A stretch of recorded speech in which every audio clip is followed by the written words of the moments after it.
Good morning. Happy Friday. It's Jubilation Joy. I am out of the hospital. Um, I am on my way back to the hospital because I have infusion therapy this morning.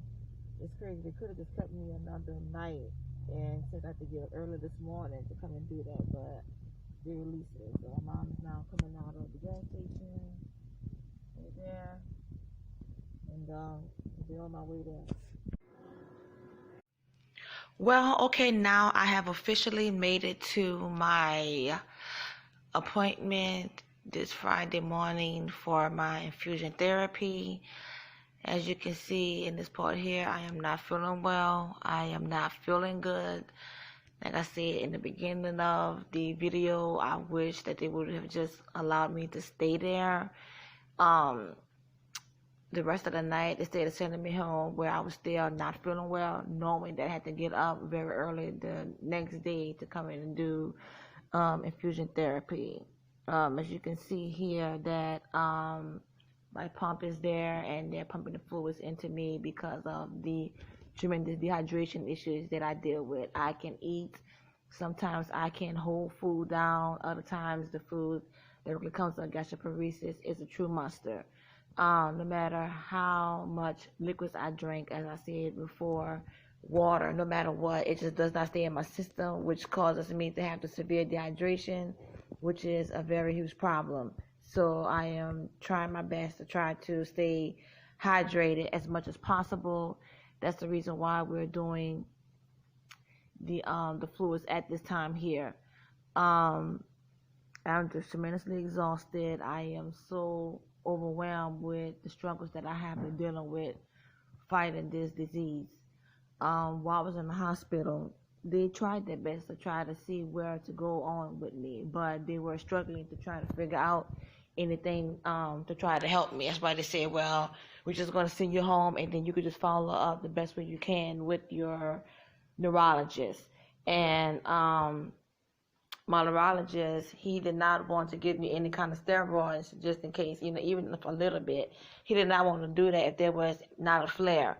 So sometimes you can have a flare without the appearance of brand new lesions, and that's what happened in my case. So he did not want to do salumedrol like I have done many times before because I've had lesions that called for me to have the steroids, but they do not want to just get steroids without having a flare that would show up on an MRI or a CAT scan before they would administer that because it has a lot of side effects to it. And I saw your Medrol works amazingly for me, but as my neurologist says, long-time use of it can definitely increase the risk of you having diabetes sometime in the future, or to have where you'll have to have a major hip replacement. I was thinking you look up information about it, just maybe something called osteoporosis, which women deal with, where it just means, you're having breaking and brittle bones. But he said even more than that, you can have the case where it is so fragile, it is so broken, that they are so, uneasy to deal with, where you have to go to a total hip replacement. And when he told me that, I was like, okay, wow. So it really makes it hard for me to kind of have the limitations on what you can and cannot take. My upcoming appointment with him will be sometime in the following week, not this week coming up, but the following week, where we would discuss the options that we discussed about 2 to 3 weeks ago on different medications that we can try to solve the flare-up issues that I'm dealing with. Sometimes I have brand new issues. Other times it's a reoccurrence of what I'm already dealing with. With the headaches, the migraine headaches, the fatigue. I take the vitamin D, the vitamin B12. It does not help when I take it orally. But if I take it through an IV, then I'm definitely feeling much, much better. So in my case, IV and definitely having this PIC line is really a lifesaver. I was very apprehensive about it at first, but once I thought more about the positives that would come from it more than the negatives and the risk, it is really helping to sustain me. So coming up next week, I do have my doctor's visit on April the 12th to see my GI doctor. So I'll be coming right back here again to the hospital to have my endoscopy done. And this would be my fourth endoscopy. This is my second time with my GI doctor here, but I had it 2 times before, once at another hospital and one time in early January of 2017 at a, what is that? Endoscopy center that just focuses on endoscopies.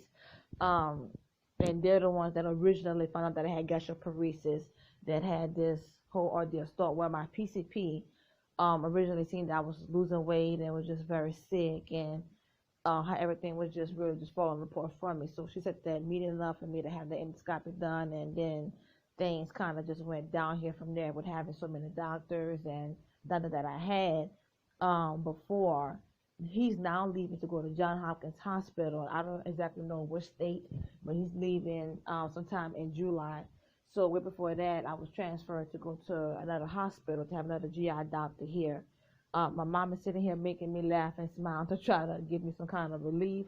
At this moment here, she was telling me some kind of a joke to really make me feel a little bit lighthearted and less stressed than what I was dealing with already, because I came there in pain. You cannot see at this section here, but she's actually sitting in my wheelchair. The reason that I used the wheelchair to be brought there to the hospital was that I was still feeling very weak from the ordeal that I went through, and that it was too far of a walk inside the hospital for me to get to the section where I am now to take my infusion therapy. It's about almost a 20-minute walk through the hospital, and so therefore my mom is just my awesome superhero of a mom. She just said, okay, you know what, thank God that, your urologist did not want your wheelchair to be gone just in case these circumstances happen. We would have it already on hand. So it really, really came into play. I would try to ask my neurologist about maybe getting a smaller one, because we do not have the one that's lightweight. It's a very standard regular one, and my mom is really lifting that heavy one by herself. And so when I say I truly thank God for her, because it's just her and I on these appointments, unless it's I have help from, my fiance, or if my dad is there. So when I say she's picking it up and literally throwing it in the van, I really thank God for her.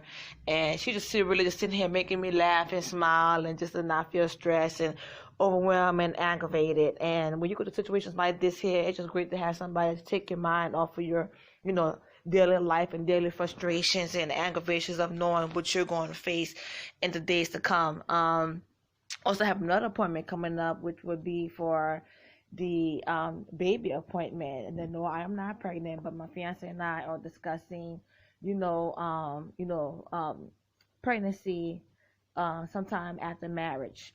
We don't exactly know when, but that's things that we are discussing, because with different treatments, you have to be mindful that certain medications you could take now, other medications that will lay in your system for after 5 years. So we kind of contemplating on which way to go, so not knowing which medication to take. So we're just trying to use wisdom and caution and see what's going to work for me and what's going to work into our plan. So thank you guys for going to the next clip.